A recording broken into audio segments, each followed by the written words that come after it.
俺たちは離婚して赤の他人だ。未練がましい真似はやめろ。未練？誰が？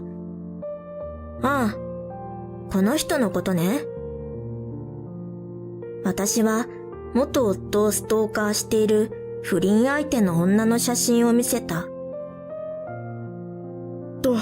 どうして彼女のことを？あれ？違ったかな？こっちの彼女の方かな？私は別の不倫相手の写真を見せた。わあ！やめろ！私の名前はリエコ。年は28歳。とある個人事務所で助手として働いている。最近、仕事を通じて知り合った男性と結婚した。私は2年前に離婚経験があった。前の夫のシンジとは同級生だった。学生時代からの付き合いで結婚に至ったのだ。しかし、彼の浮気が原因で別れたのだった。浮気相手は私の学生時代の友人だった。私はシンジの裏切りが許せなかった。シンジ、浮気してるって本当なの？しかも相手は私の友達って、信じられない。うるさいな。だったらどうするって言うんだ？学生時代からシンジは女性に人気があった。それでも私を選んだのだ。信じていたのに。そしてシンジとは離婚。私は人間不信に陥ってしまい、友人も失ったのだった。それからは誰にも頼らず、一人で生きてきた。私は、とある事務所で雑事をこなす仕事に就いた。そこでは夜勤や祝日出勤があって、給料が良かった。そこで今の夫の優也に出会ったのだ。優也は私より一つ年下だった。出会った初めの頃、優也は私の真面目さに好感を持ったそうだ。しばらくして優也は、私には他人を寄せ付けない壁があることに気がついたという。それが何なのか気になって仕方がなかった。やがて優也は私のことが好きになってしまった自分に気がついた。一方の私は年下とはいえ事務所の所長である優也に対して慣れ慣れしい態度は取れなかった。事務所のスタッフはみんなフレンドリーで、お互い家族ぐるみの交流がある。離婚の痛手から抜け出せてなかった私は、そんな屈託のないお付き合いはできなかった。それでも優也は辛抱強く、私の心の壁を徐々に取り払ってくれた。私は優也の誠実さに惹かれた。私の辛かった体験を打ち明けた時も、優しく肩を抱いて寄り添ってくれた。そうして私と優也は愛情を育み、結婚したのだった。優也は夫として、妻である私の過去も含めて私を愛してくれている。私は幸せな人生を歩み始めていた。私たちは結婚を機に引っ越しをした。職場に近い場所だ。私は妊娠していたので、夫が私の体のことを考えてくれたからだ。素敵なお部屋ね。ちょっと広すぎるくらいよ。子供が生まれたら狭く感じるよ。仕事場に近いから、何かあってもすぐに俺が駆けつけられるし。私は引っ越し先の住所を身内にメールしながら、疎遠になった友人のことを思い出していた。2年前の離婚騒動では、元夫の浮気相手と私との共通の友人である明美に相談に乗ってもらっていた。明美は私の悩みに親身になってくれた。元夫の浮気相手のことを教えてくれたのも彼女だった。明美は、私は理恵子の味方だよ。友達の夫と不倫するなんて絶対に許せないよ。と言ってくれた。真治と離婚するまでの期間、明美はよく相談に乗ってくれた。理恵子、いつまでもあんな裏切り者たちと関わってたらダメだよ。だって許せないよ。思い知らせてやりたいよ。私は復讐心に溢れた理恵子なんて見たくないな。あいつなんかバッサリ切り捨てて前を向いていかなきゃ。私は明美の言う通り、真治とはすぐに離婚した。環境も変えた方がいいと勧められて、遠くの町に引っ越したのだ。明美は、理恵子ならきっと立ち直れるって信じてるよ。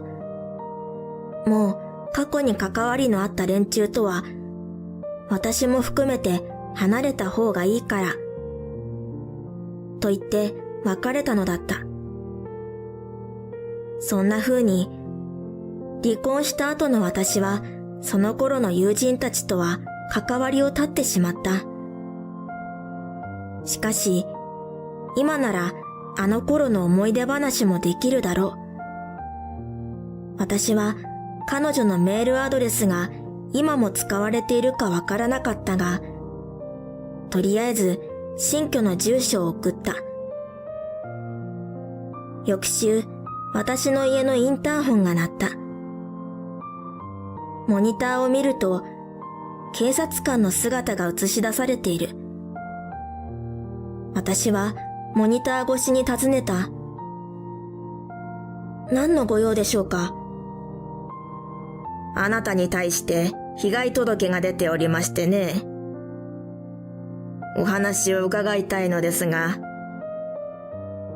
何についての被害届ですか？私は警察官と対応しながら、夫にこの状況を LINE で送った。夫はすぐに帰ると返信してくれた。あなたからストーカーされていると通報があったんです。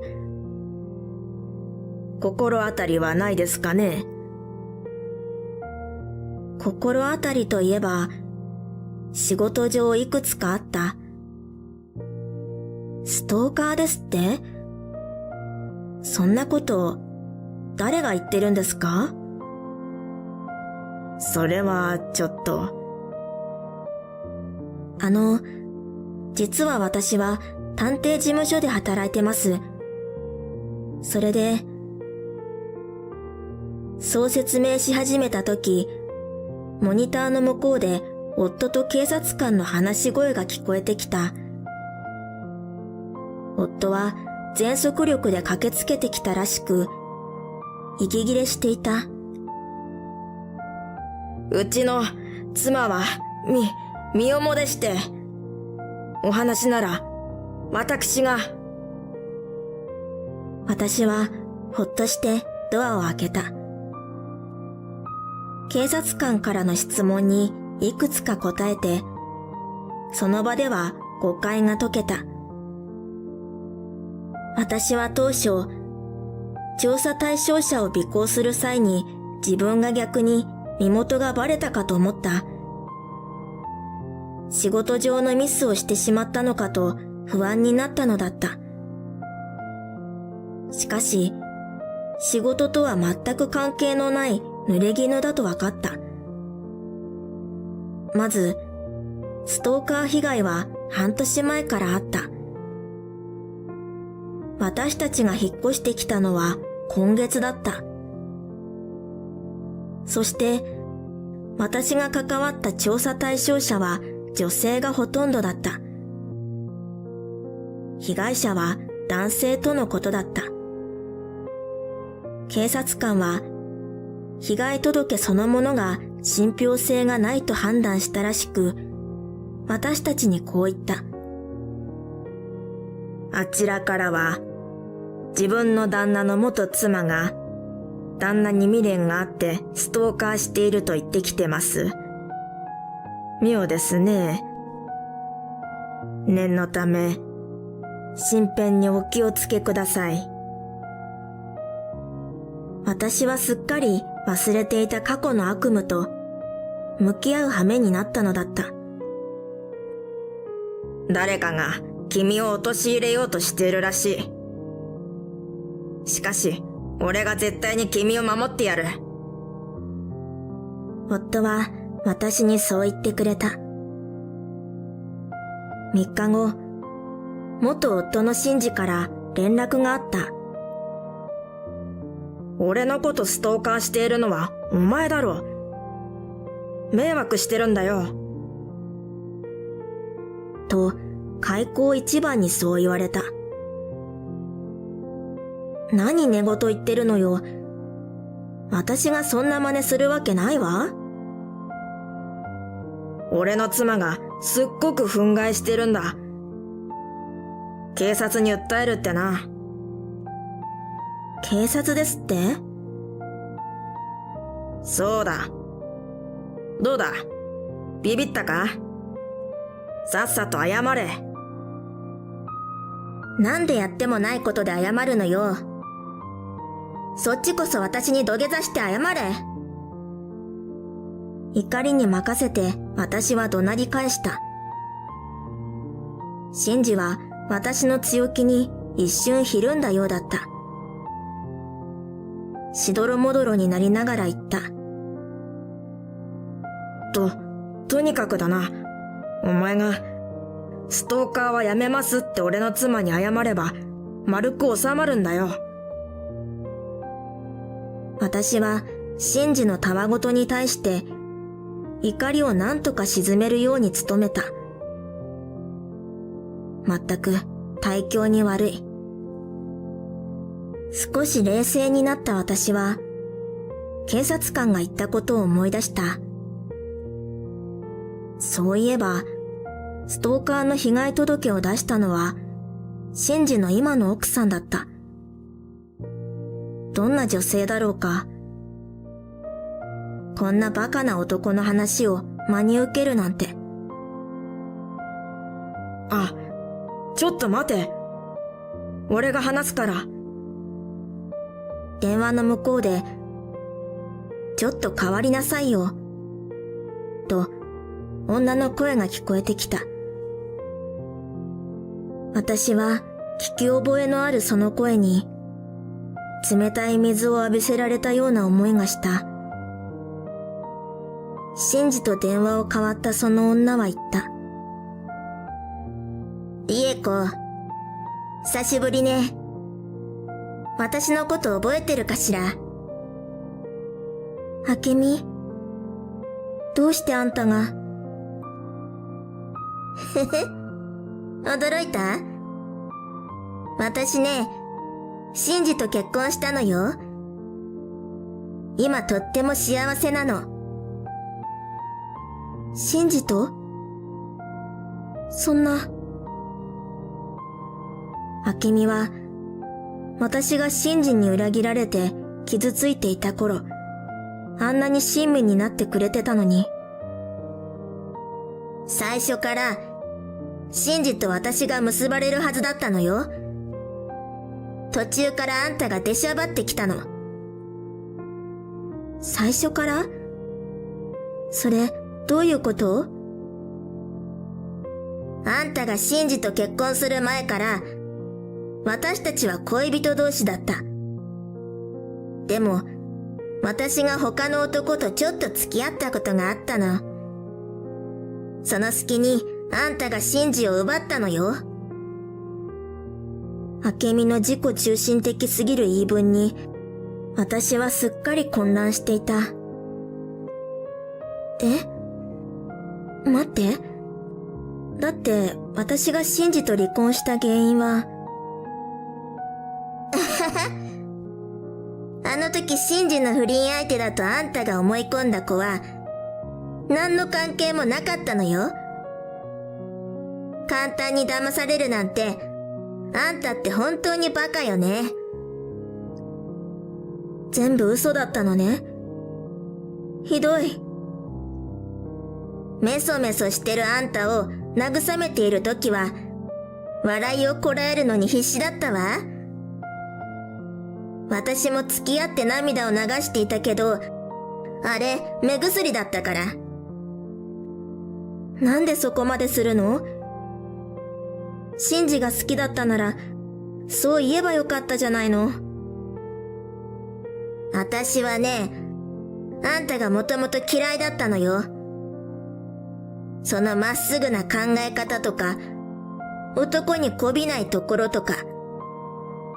でもそんなあんたが、ストーカーになるまで落ちぶれてたなんてね、笑っちゃうわ。私は、明美が突然現れたことで、すっかり忘れていた。そうだ、ストーカーの濡れ衣を晴らさなくては。そのことなんだけど、私、ストーカーなんてしてないわよ。とぼけても無駄よ。動かぬ証拠を掴んでやるからね。見てなさいよ。そう言い捨てて、明美は電話を切ったのだった。私は帰宅した夫に、シンジと明美との電話の内容を聞かせた。実は私は、彼らとの会話を録音していたのだった。夫は顔を真っ赤にして怒った。なんだこいつら。グルになってリエ子を離婚させたのか？最低だな。私はそんな夫に笑顔で言った。いやいや、逆に考えたら離婚してよかった。ゆうやにも出会えたんだし、この子も授かったし、私はお腹をさすった。リエ子、大丈夫か？辛くなかったか？まあね。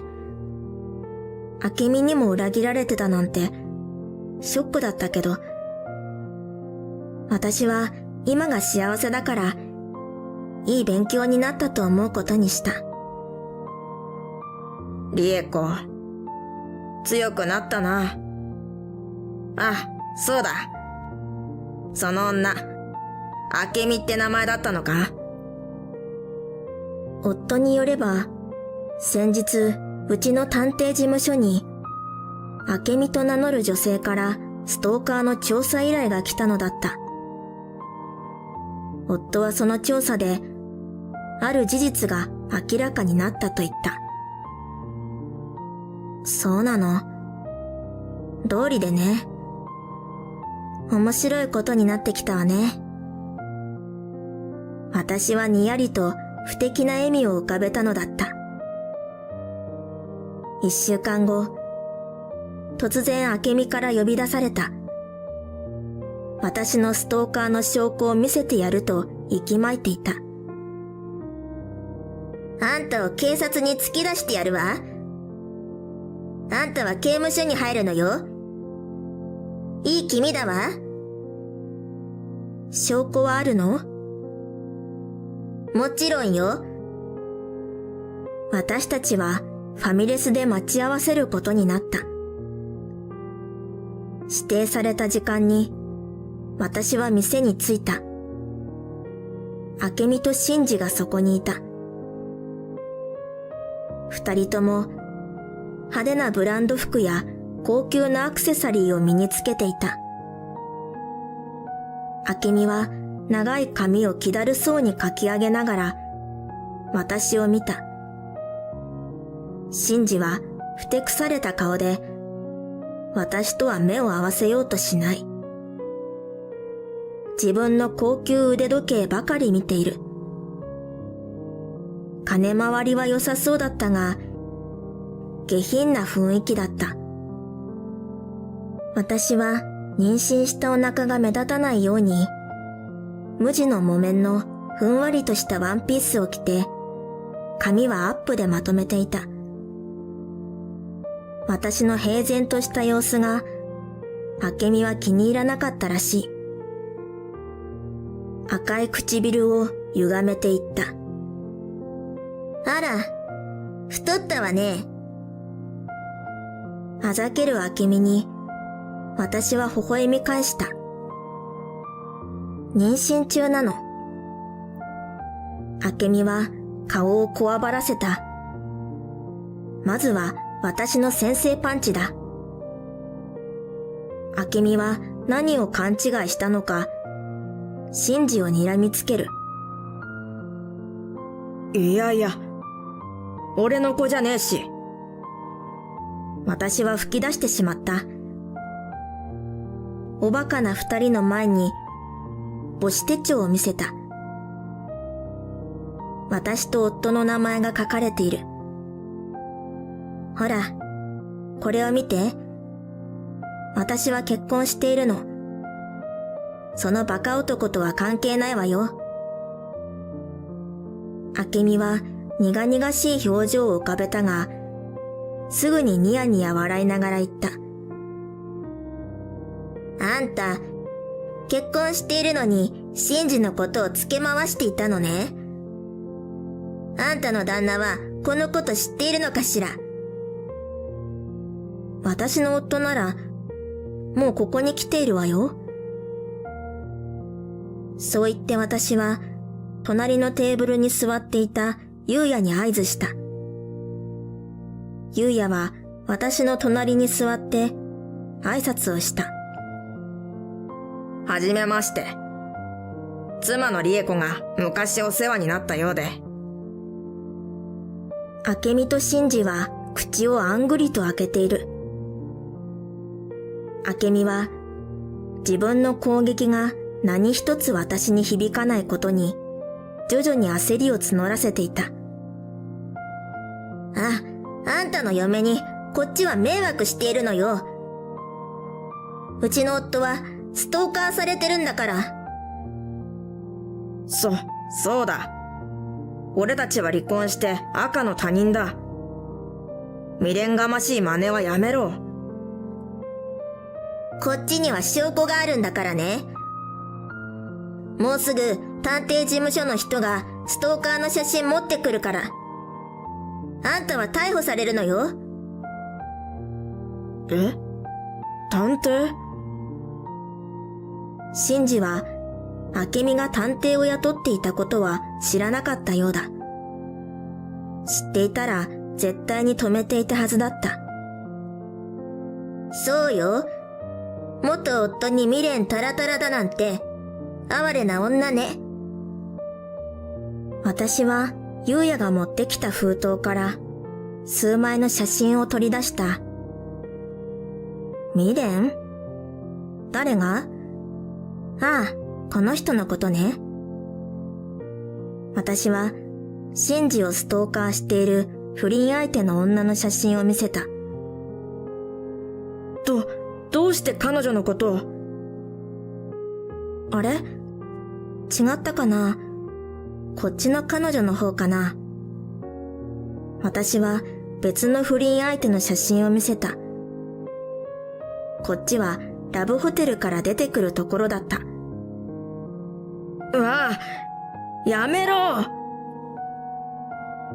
明美はポカンとした顔で、状況がつかめていない様子だった。うちの探偵事務所にご依頼された旦那様のストーカーの証拠写真。確かにお渡ししましたよ。うちの探偵事務所？そうよ。あ、そうそう。夫がね、私が昔お世話になったお返しに、他の不倫相手も全員調べてくれたわ。これサービスだから。いやあ、ほんの気持ちですよ。お礼はいいですよ。写真を次々と見ながら、明美は顔を赤くしたり、青くしたりして、もう私たちの言葉は耳に入っていないようだ。シンジはガタガタと震え出している。私はそろそろ身の安全を確保するため、あとは夫に任せてこの場を後にした。背後で明美の金切り声が聞こえてきた。修羅場は見たかったが、体調に悪いのでやめといた。後で知ったが、きっかけは私が明美に自宅の住所を送ってしまったことだった。シンジは明美と結婚後も浮気を繰り返していたが、実家が金持ちの明美と裕福な暮らしをしていたので、必死で浮気を隠し続けていたらしい。ところが、浮気相手の一人が、シンジにストーカー行為をするようになったのだ。シンジの自宅のポストに嫌がらせの手紙や無言電話などがあり、やがて明美に知られることになった。シンジは相手の見当はついていたが、浮気が明美にバレるとまずいので、身に覚えがないなどとごまかし続けていた。最近、明美から私が近くに住んでいることを聞いて、私を犯人に仕立て上げようとしたのだった。私は2年前に明美にそそのかされて、戦わずに逃げ出してしまった。今考えると、明美にうまく誘導されて、浮気調査も慰謝料請求もしていなかった。しかし、今の私は昔とは違う。浮気の慰謝料請求の時効に満たないことも知っていた。私は改めてシンジに対して浮気の慰謝料を請求した。そして、シンの浮気相手であった明美にも慰謝料請求。